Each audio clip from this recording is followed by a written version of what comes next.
fuck am I doing in Tennessee? Bought another Dodge. I bought another Dodge. It's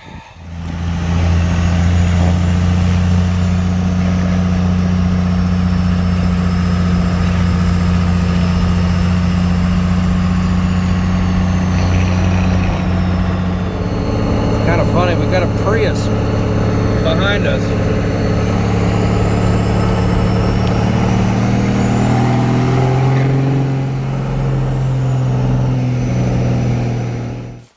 Just like that, we're home. So this thing is absolutely filthy. Nice. Didn't pay a whole lot for it, but if you look, yeah, 153,000 miles. Needs a bath. Dash is in decent shape. Just a couple of cracks. Seats aren't awful, minus a cigarette burn, and you could probably actually stitch that together. Now this is going to be an ongoing project here. These wheels and tires don't belong on this vehicle, and they look absolutely fucking retarded. So that'll be my first. Well, no, don't move it around the yard. I got to go through the brakes on this thing first. There's a brake line that's been cut in the back. That's exciting. But I got it home. It's a little rusty. It's a little crusty. Anyway, yeah, going forward from here, I'll be working on this turd for a while. Alright, so it is the next day, and I just did a basic overlook of this thing yesterday, just because it took most of the day to get down to where it was at and get back up.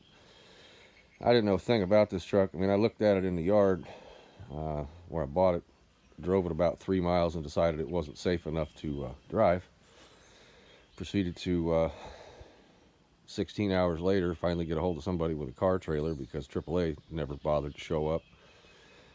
At that point I noticed there was a cut brake line that, you know, once you get it up in the air a little bit and you look at it from a different angle, you can see some things. So I'm going to start by taking the wheel off of the back where the brake line is cut. I'm going to hope that there's still brake hardware in there, because in the center console there's a brand new brake adjusting screw and brake line fittings. So I'm going to have to make brake lines. But let's just hope there's at least some brake still in the drum. So I'm sure this is going to be the, much like the rest of this truck. I got a broken stud on the front. I don't know whether it's a bolt-on hub assembly for the wheel bearing or not. If it is, I'll just replace the wheel bearings to worry about that stud. I'll address that when I get there, but need to add lug nuts to the list. I'm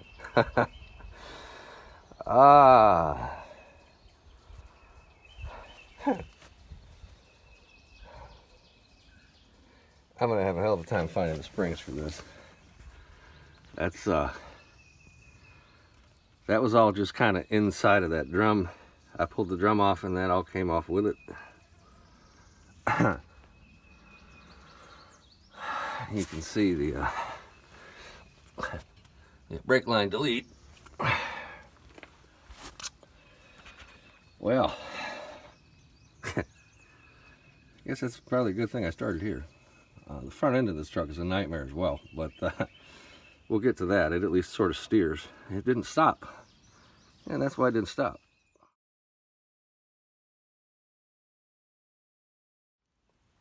Alright, I'm up under here in the weeds.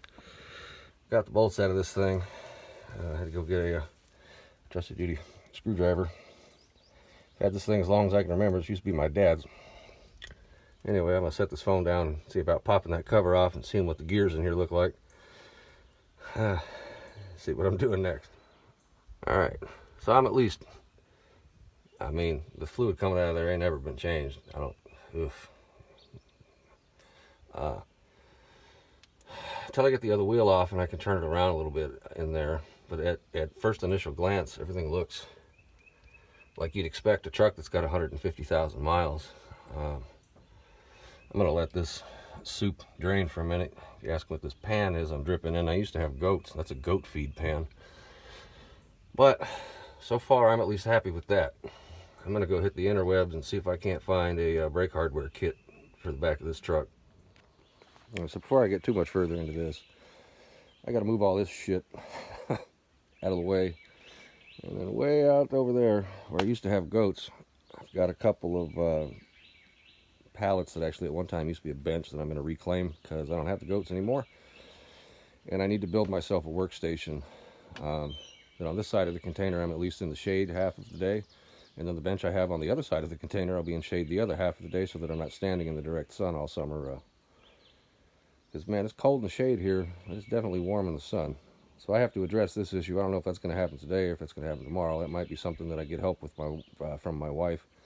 Just simply the logistics of moving an 8-foot pallet up and down hills on a walking path. But anyway, I'm going to get under there and spray that gunk out of the inside of there, try to clean that out a little bit.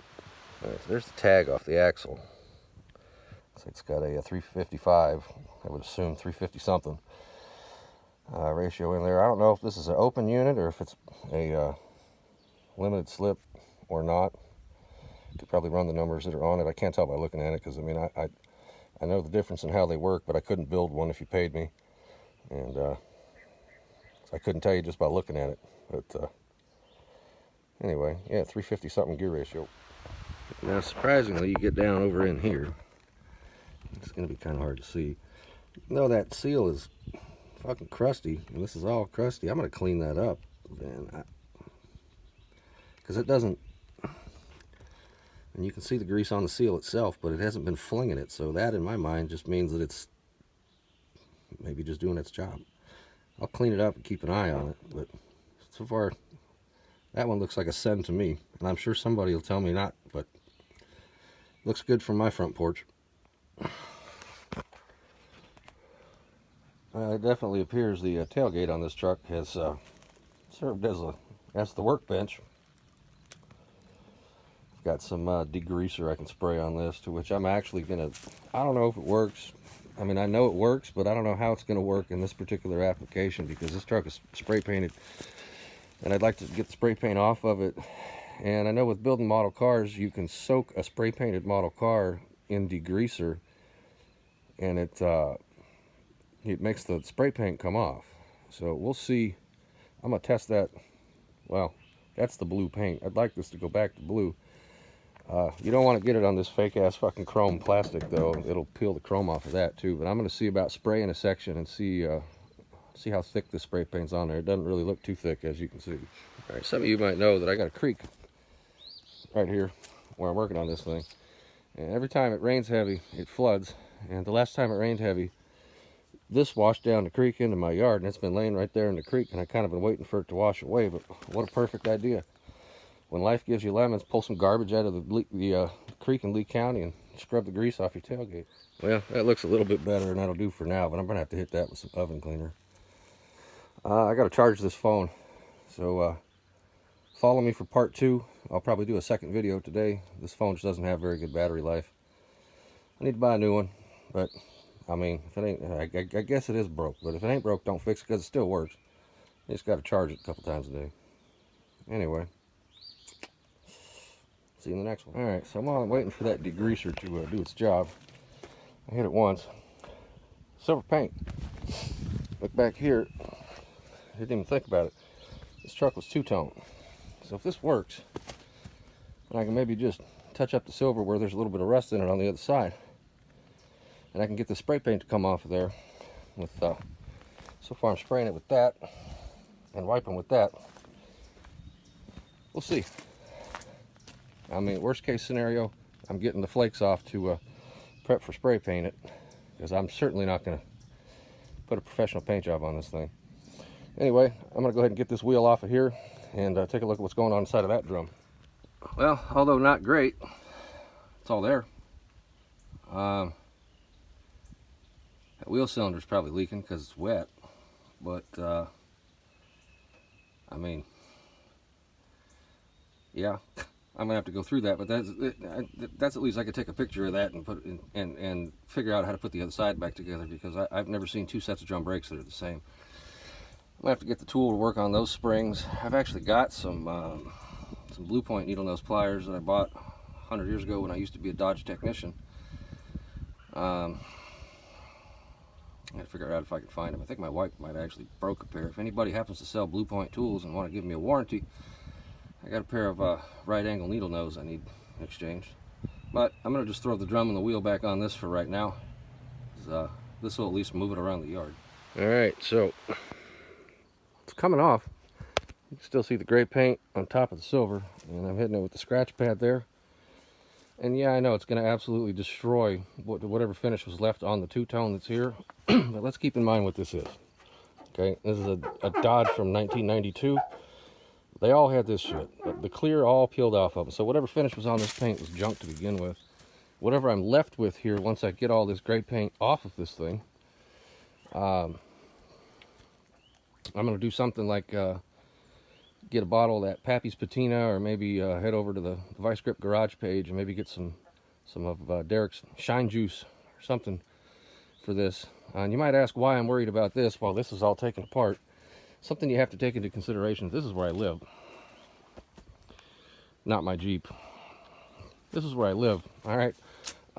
It's an hour to the closest parts store from here, so I'm going to be ordering stuff from the internet.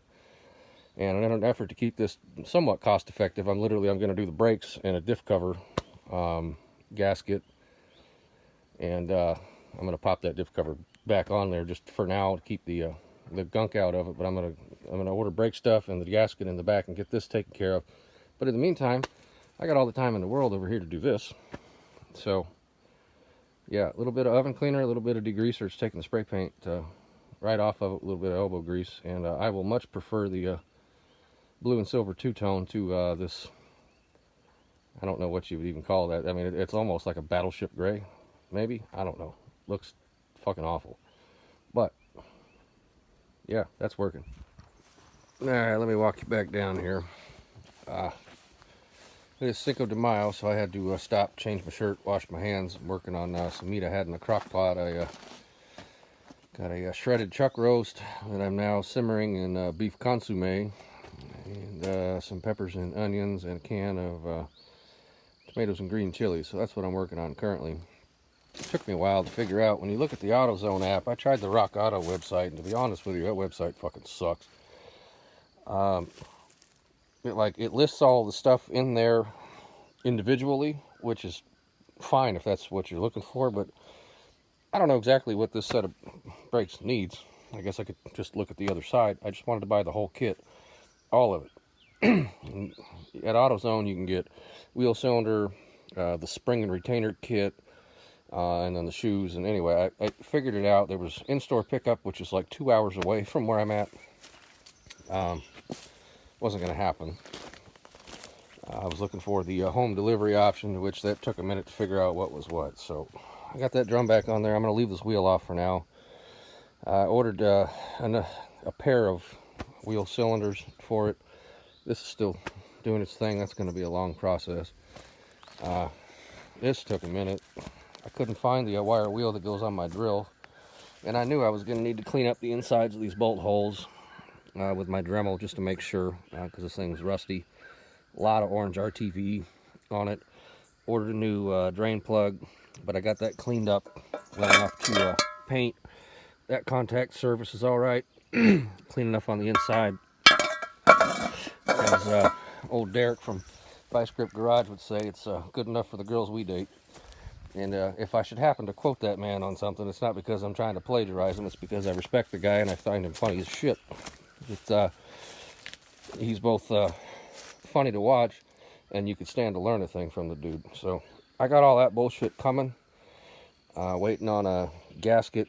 I scraped all that shit off of there. There was no gasket. That was just orange RTV, which was probably why it was leaking.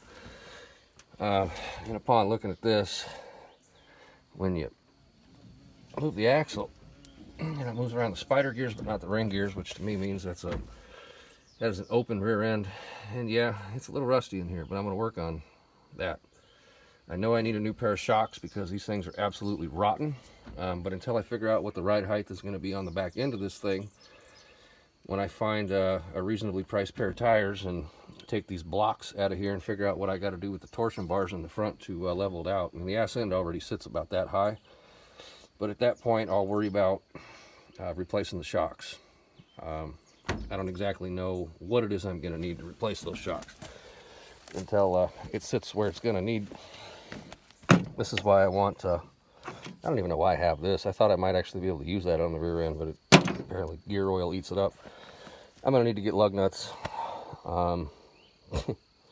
Yep, mentioned that in the last video, but, and yeah, there's the plug and some of the RTV. I got to clean this tailgate again. Anyway, that's it for now. Follow for part 3. I got to wait a couple days on parts. I'll probably be back out here, though, working on stripping this paint off of here.